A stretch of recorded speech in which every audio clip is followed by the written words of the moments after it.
Hello, j'espère que vous allez bien. Alors comme vous voyez, aujourd'hui je suis avec une invitée spéciale, je suis avec Glody de la chaîne LNL Beauty. C'est ça, non? Ouais. Ok, parce que ouais. j'ai vu que t'as respiré, je me suis dit, Non, c'est bien ça, elle. Voilà, donc de la chaîne LL Beauty. Et du coup, je vous avais demandé sur Instagram si vous vouliez la revoir sur ma chaîne. Et je sais pas si tu as vu, mais il y a eu 96% de réponses positives. Merci. Donc du coup, je me suis dit, ok, écoutons le peuple. Donc du coup, de toute façon, on comptait déjà refilmer depuis un moment. Mais c'est vrai que ça nous a poussé Grave, à trouver un moment beaucoup plus rapidement. Donc j'espère que vous êtes contente. Et aujourd'hui, on va faire un tag. Donc, comme vous voyez dans le titre, c'est le Christian tag. Yes. C'est le tag chrétien. Donc, voilà, c'est vrai que c'est un registre qui est un peu différent de ce que je fais d'habitude. Mais ça me tient à cœur de faire ce tag. Et ça tenait à cœur à Glody aussi d'y participer. Donc, j'espère que ça va vous faire plaisir. Et voilà, que vous soyez chrétien ou non, vous pouvez quand même regarder la vidéo. Je pense que ça peut être quand même intéressant. Yes. Voilà. C'est parti. Donc il y a plusieurs questions dans le tag. En fait, c'est un tag qui a été beaucoup repris sur les chaînes anglophones. J'ai beaucoup vu dans les chaînes anglophones et très peu dans les chaînes françaises. Du coup, j'ai récolté quelques petites questions par-ci par-là. Donc, la première question, c'est quand est-ce que tu as accepté Jésus? Dans ma vie? Ouais. Tu veux commencer ou je commence? Mais moi, je parle beaucoup. C'est pas grave. Alors, moi, en fait, déjà, il faut savoir que moi, je suis née d'une famille chrétienne. Mes parents sont chrétiens, etc. Toute ma famille est chrétienne et tout. Mais c'est pas parce qu'on est dans une famille chrétienne qu'on est chrétien. Il y a plein de gens qui naissent dans une famille chrétienne et qui sont pas forcément chrétiens, entre guillemets, même si j'aime pas le terme, mais bon, bref. Et du coup, en fait, moi, réellement, de moi-même, pas suivre mes parents, c'était à l'âge de 15 ans, je crois. À l'âge de 15 ans, en fait. Donc, voilà. Et toi? Ok. Alors, moi, j'ai réellement accepté Jésus le 21 décembre ou 20 décembre de 2016. Je m'en rappelle parce que c'était un événement chrétien. Je me rappelle, ça m'avait complètement chamboulée en fait. Pour la première fois, je ressentais la présence de Dieu. Et ça m'était vraiment jamais arrivé. Et c'est vraiment ce jour-là, le jour où j'ai vraiment ressenti sa présence. En fait, Jésus, tu sais qu'il existe, mais c'est que quand tu ressens vraiment sa présence, que tu te rends compte qu'en fait, c'est pas des blagues, c'est pas juste ce que tu lis dans la Bible et tout. Donc voilà, donc moi, c'est ce jour-là que j'ai accepté Jésus. C'était à l'événement 1. Je vous en ai déjà parlé et je vous le mettrai dans la barre d'infos. Mais du coup, t'es allée à l'événement 2 ou pas? Bah non, en fait, j'ai pas vu la com. Pourtant, je suis abonnée à la page, mais en fait, un jour, je me posais, je me suis dit, tiens, il y en a pas cette année. Je suis allée sur la page et j'ai vu que j'avais raté l'événement. Oh non. Deuxième question, quel est ton verset ou ton livre de la Bible préféré? Alors moi, j'en ai plein des versets, mes amis. J'en ai plein. Ouh là là, j'en ai plein. Allez, choisis. Je rigole. Je sais pas lequel choisir. Mais récemment, enfin préféré, c'est pas genre le verset ou le livre ultime, mais moi j'aimais quand j'étais un peu plus jeune dans la foi, j'aimais beaucoup le livre d'Exode, même si c'est un livre que genre personne ne voilà. C'est bizarre d'aimer le livre d'Exode, genre les gens disent des psaumes, etc. Et quand j'étais jeune, j'étais fascinée en fait par Exode parce que c'est là où tu vois l'histoire du peuple d'Israël, etc. Et moi ça me fascinait grave. J'aime beaucoup aussi les proverbes. Là je suis un peu dans un marathon, genre j'essaie de lire toute ma Bible. Genre j'ai commencé Genèse, Exode, Nombre, Lévitique, etc. Donc je suis en train de lire un peu. Mais tu sais que moi aussi à un moment je m'étais lancée dans la lecture de toute la Bible. Et j'avais commencé par la Genèse. Et puis, je sais pas, il y avait d'autres personnes qui me disaient non, mais c'était mieux de commencer par le Nouveau Testament. Donc, je commençais Matthieu. Non, mais tu peux lire, en fait. Donc, maintenant, je prends juste des livres. Genre, je prends un livre, je me dis, je le termine. Et après, tu continues. Il faut lire en continu, voilà. C'est vrai que ça se suit quand même. Ouais, il faut lire en continu. Et du coup, voilà. Les psaumes, la base.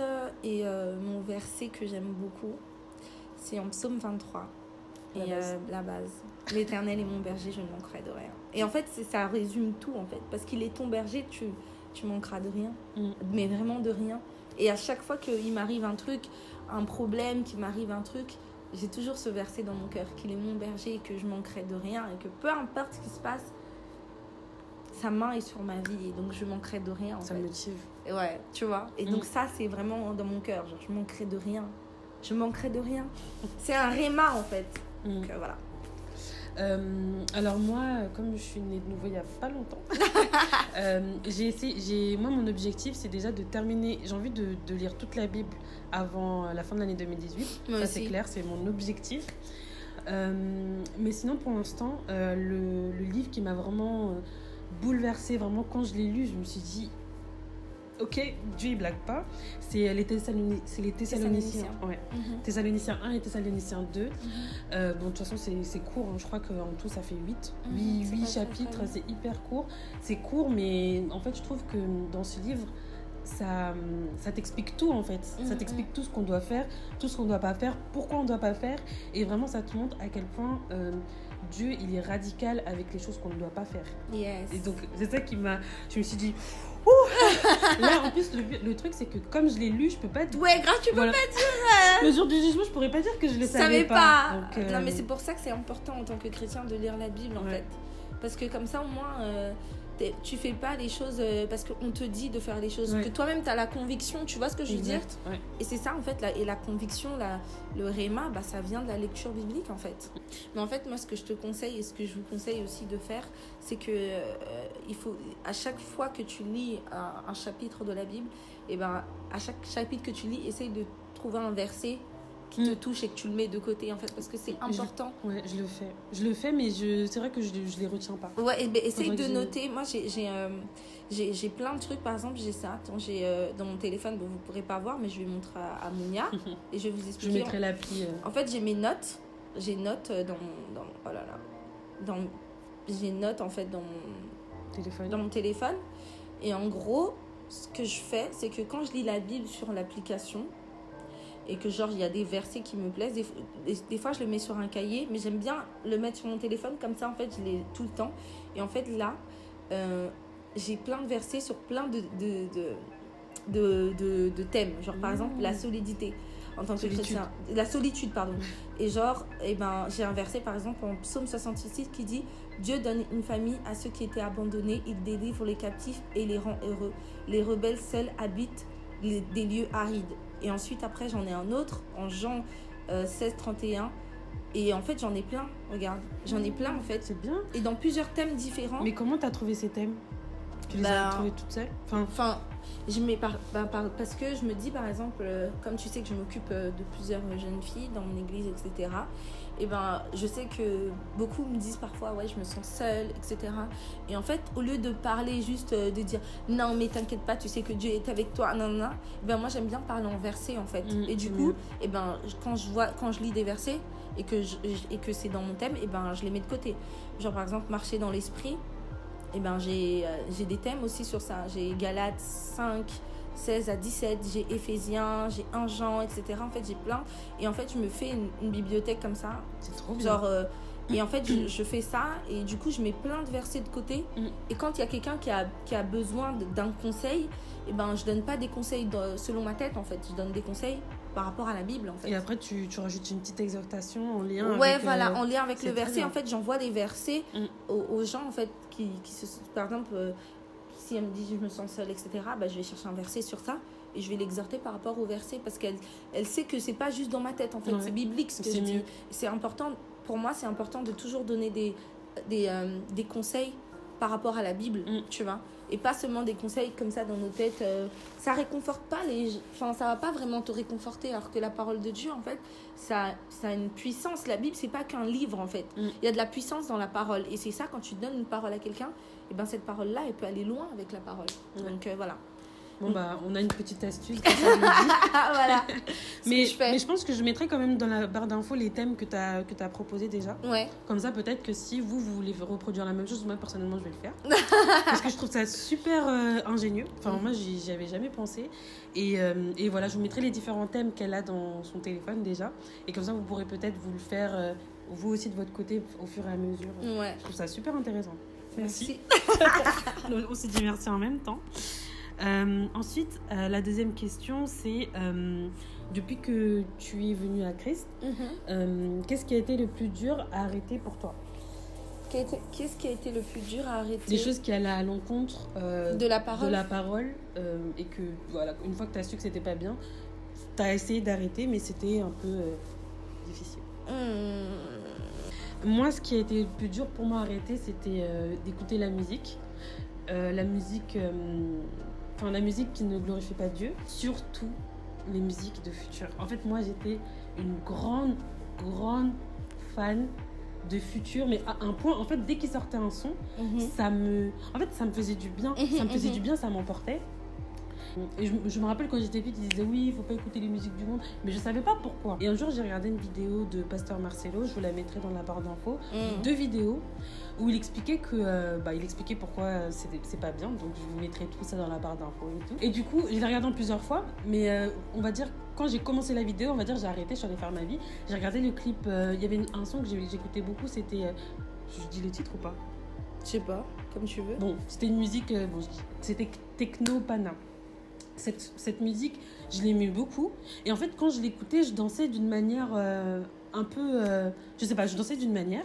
Et j'avais jamais vu le clip. Parce que moi, j'étais une personne, j'écoutais beaucoup les sons sans regarder les clips. Et j'ai regardé le clip. Et j'ai vu que déjà, dans le clip, il dansait comme moi. Alors que j'avais jamais vu le clip. Dans la vidéo de Pasteur Marcelo, il avait conseillé d'essayer de regarder les clips sans musique pour vraiment voir tous les messages qui sont envoyés en fait dans le clip. Et le clip, Glody, j'ai eu tellement peur. Ah ouais? J'ai eu trop peur parce qu'en fait, dans le clip, il y a des flammes, ils se baignent dans du sang. Des trucs où, en fait, quand tu écoutes la musique, c'est comme si ça t'aveugle, en fait, sur ce genre de choses. Et du coup, j'ai fait, oulala, ok. Là, le message, il est passé. Et du coup, j'ai supprimé toutes les musiques. Et ça a été difficile un peu parce que parfois, voilà, quand tu vas dans des magasins, t'entends des sons qui t'ont bercé, enfin pas bercé, mais que tu as beaucoup écouté avant, tu vas te retrouver à fredonner et après tu vas te sentir coupable. Mais voilà, mais sinon depuis j'écoute plus du tout et quand j'en écoute, ça me fait plus rien. Alors moi, ce qui a été le plus difficile entre guillemets, c'est que j'étais une personne très grossière et je disais énormément de gros mots. Et en gros, je comprenais pas. Ah non, mais moi, oh my god, non, mais je pouvais pas faire 1 minute sans dire de gros mots. Et du coup, en fait, je suis en train de chercher mon verset là. Ça m'énerve. Tu me l'as dit hier en plus. Mais oui, je l'ai. C'était très très dur pour moi d'arrêter de dire des gros mots. Et en gros, j'en disais tout le temps. Je vous mettrai, vous savez quoi, je vais lui envoyer le verset et elle mettra le verset là. Voilà. Et en gros, et je comprenais pas. Et je trouve qu'il y a beaucoup de chrétiens qui disent des gros mots. Alors que normalement c'est pas bien. Et du coup moi je comprenais pas, j'étais vraiment trop vulgaire et genre j'arrêtais pas de dire tout le temps des gros mots. Et en gros un jour on m'a expliqué qu'il fallait pas que je dise de gros mots et moi je comprenais pas pourquoi en gros. Et un jour je suis tombée sur un verset dans la Bible qui disait qu'il fallait pas dire de gros mots car d'une même bouche ne peut pas sortir une eau douce et une eau amère. Et qu'en gros, le verset disait qu'on ne doit pas entendre de grossièreté dans notre bouche. Et en gros, c'est logique parce que tu peux pas être là en mode tu pries, tu loues. Et après, de ta même bouche où tu es en train de prier, tu es en train de louer, tu es en train de dire des grossièretés en fait. Et en gros, pour moi, c'était un peu dur au début. J'avais du mal. Et mais maintenant, j'en dis plus et je supporte pas que les gens disent des gros mots autour de moi. C'est interdit les gros mots. Interdit. Même mon patron, quand il disait des gros mots, il était en mode pardon Glody. J'étais en mode. Et je lui dis non, mais arrêtez de dire des gros mots. Après, il faisait purée de banane. Après, genre, il me regarde en mode purée de banane, c'est bon?